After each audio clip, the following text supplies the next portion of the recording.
എല്ലാവർക്കും നമസ്കാരം. വീണ്ടും ഒരു പുതിയ എപ്പിസോഡിലേക്ക് സ്വാഗതം. ഇന്ന് നമ്മളോട് ചെയ്യാൻ പോകുന്നത് വളരെ സിമ്പിൾ ആയിട്ടുള്ള മുട്ടക്കറിയാണ്. ഇത് വളരെ സിമ്പിൾ, വളരെ എളുപ്പത്തിൽ ചെയ്യാൻ പറ്റുന്നതാണ്, അതുപോലെ തന്നെ വളരെ ടേസ്റ്റിയുമാണ്. ഇത് അപ്പം, ദോശ, ഇഡലി, ചപ്പാത്തി എന്ന് കണ്ട ഒട്ടുമിക്ക ബ്രേക്ക്ഫാസ്റ്റിനൂടെയും കഴിക്കാൻ പറ്റിയ വളരെ ഈസി ആയിട്ട് ഉണ്ടാക്കാൻ പറ്റിയ ഒരു വിഭവമാണ്. ഇനി നമുക്കിത് എങ്ങനെയാണ് ഉണ്ടാക്കുന്നത് നോക്കാം. അതിനായിട്ട് ഞാൻ ഇവിടെ എടുത്തിരിക്കുന്നത് കടുകെണ്ണയാണ്. കടുകെണ്ണയിൽ ഈ മുട്ട കറി വെച്ചാലും റോസ്റ്റ് ചെയ്താലും ഒരു പ്രത്യേക ടേസ്റ്റാണ്. ആദ്യം നമുക്ക് സവാള വഴറ്റിയെടുക്കാം. അതിനായിട്ട് ഞാൻ ഇവിടെ എടുത്തിരിക്കുന്നത് 3 മീഡിയം സവാള നന്നായിട്ട് അരിഞ്ഞതാണ്.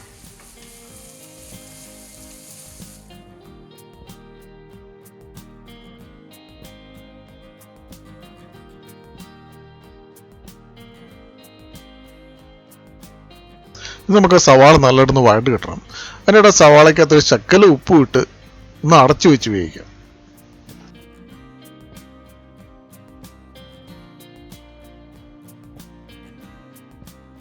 മൂന്നാല് മിനിറ്റ് കഴിഞ്ഞപ്പോഴത്തേക്ക് നമ്മുടെ സവാള അത്യാവശ്യം വഴണ്ട് വന്നിട്ടുണ്ട്.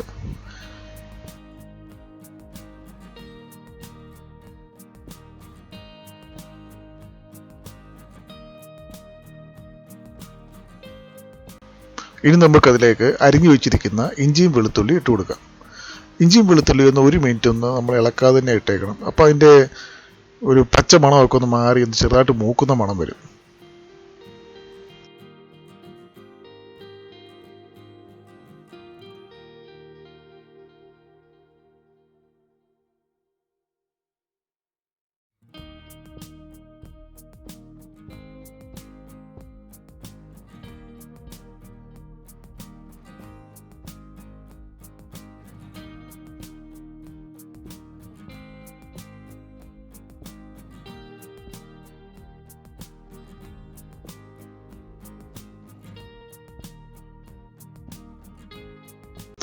ഇപ്പം ഇഞ്ചിയും വെളുത്തുള്ളിയൊക്കെ ചെറുതായിട്ടൊന്ന് മൂത്ത മണമൊക്കെ വരുന്നുണ്ട്.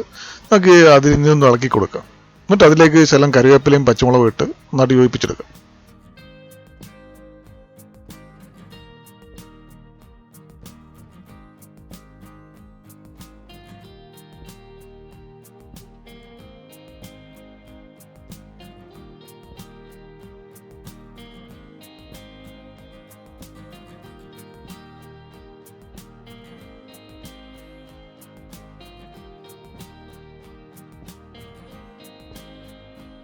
ഇനി അതിലേക്ക് അരിഞ്ഞു വെച്ചിരിക്കുന്ന തക്കാളിയും കൂടി ഇട്ട് യോജിപ്പിച്ചു കൊടുക്കാം.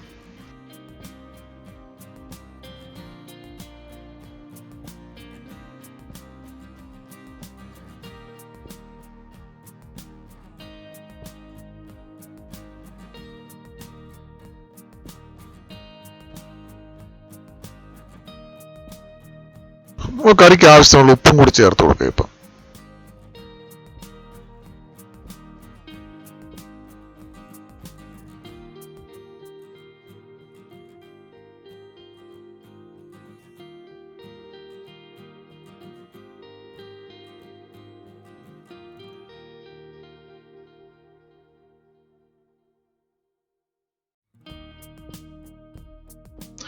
നമ്മുടെ തക്കാളി, ഉള്ളിയും ഇഞ്ചിയും വെളുത്തുള്ളിയും എല്ലാം കൂടി നല്ല വഴണ്ടു വന്നിട്ടുണ്ട്. നമുക്കിനി അതിലേക്ക് നമ്മുടെ പൊടി ഐറ്റംസ് ഇട്ട് കൊടുക്കാം. മുളക് പൊടി, മല്ലിപ്പൊടി, മസാലപ്പൊടി, ജീരകം.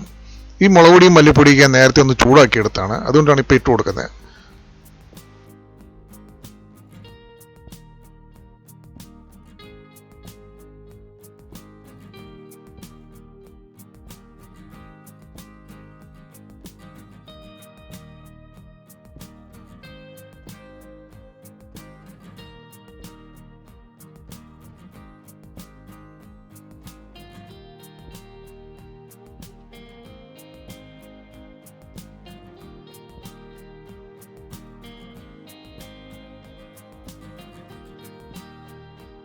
ഇനി അതിലേക്ക് 1 ടീസ്പൂൺ കുരുമുളക് പൊടിയും കൂടി ഇട്ട് കൊടുക്കാം. നമുക്കതിനെ പതിയെ ഒന്ന് യോജിപ്പിച്ചെടുക്കാം നന്നായിട്ട്.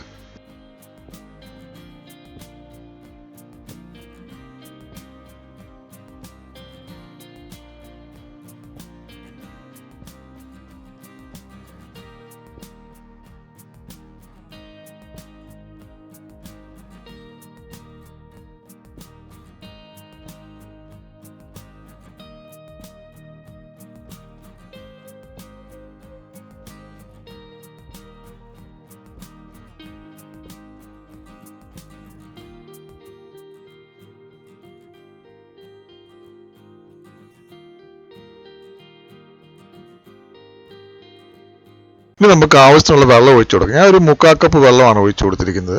ആ വെള്ളം കുറച്ച് കുറച്ച് ഒഴിച്ചു കൊടുത്താൽ ഒത്തിരി വെള്ളമാക്കി എടുക്കണമെങ്കിൽ നമുക്ക് വെള്ളം കൂട്ടി കൊടുക്കാം. അതല്ല വെള്ളം കുറച്ച് ഡ്രൈ ആയിട്ട് മതിയെങ്കിൽ അങ്ങനെ വെള്ളം എടുക്കാം. ഇനി അതിലേക്ക് ശകലം മല്ലിയിലയും ഇട്ട് ഇളക്കിയെടുക്കാം.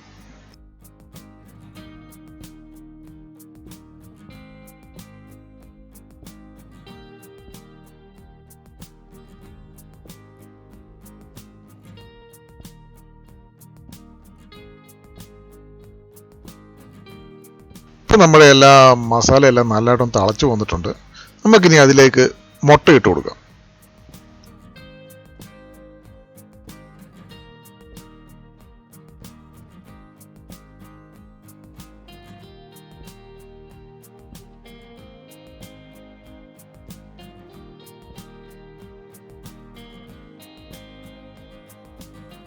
മുട്ടയിട്ട് നമുക്കൊരു 5 മിനിറ്റ് അടച്ചു വെച്ച് വേവിക്കാം. ഇനി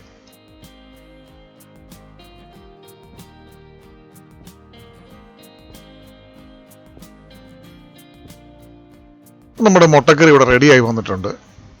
ഇപ്പം എല്ലാവരും ഒന്ന് ട്രൈ ചെയ്ത് നോക്കണം. പിന്നെ നമ്മുടെ ചാനൽ സബ്സ്ക്രൈബ് ഉള്ള എല്ലാവരും സബ്സ്ക്രൈബ് ചെയ്യണം, ഷെയർ ചെയ്യണം, കമൻറ്റ് ചെയ്യണം.